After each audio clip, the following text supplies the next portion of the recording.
বিহুতি আদৰৰ বিহুতি সাদৰৰ বিহুতি আচলৰ ধন এনেকুৱা বিহুতি এৰিব নোৱাৰো বান্ধিব নোৱাৰো মন কীৰ্তিৰ নিয়ম বান্ধি বিৰিখে নতুন আৱৰ পিন্ধি কুলি চৰাই অমিয়া বিননি বসন্তৰ আগজাননী ঢোলৰ কুমকুমনি পেঁপা বাঁহী অমিয়া ধ্বনিত মতলীয়া হৈ পৰিছে বিহুৱতী নাচনী তাঁতশালৰ মাকো খিটখিটনি জেতুকা ৰঙৰ ফুলনিত অসমীয়া আজি ৰজন জননী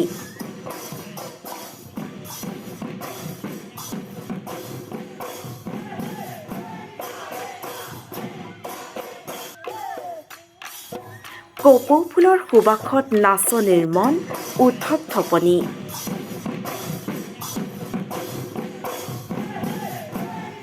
অসমীয়াৰ পদূলিত বাপতি সাহোন হেঁপাহৰ ৰঙালী ৰাজ্যজুৰি এতিয়া ৰঙালীক আদৰাৰ ব্যাপক প্ৰস্তুতি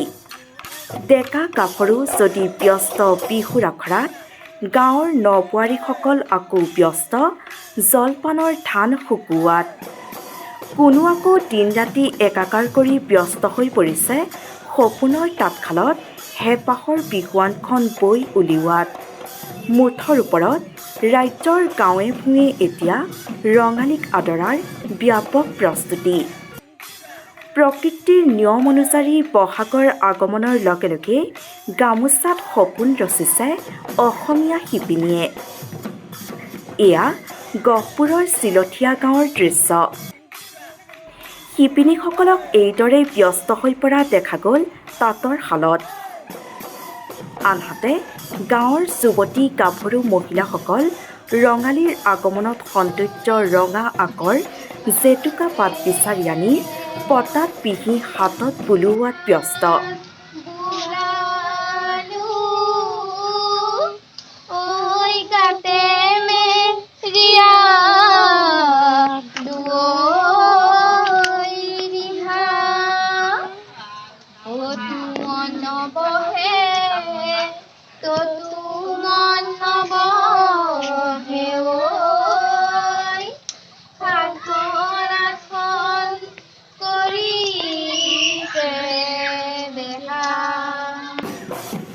আনহাতে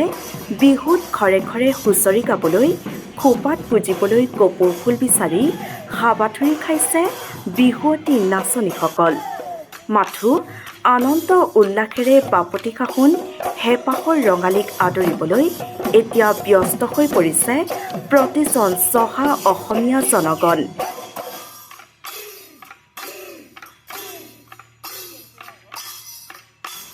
গহপুৰৰ পৰা উৎপল দাসৰ সহযোগত ৰাজীৱ বৰুৱাৰ প্ৰতিবেদক নতুন সংবাদ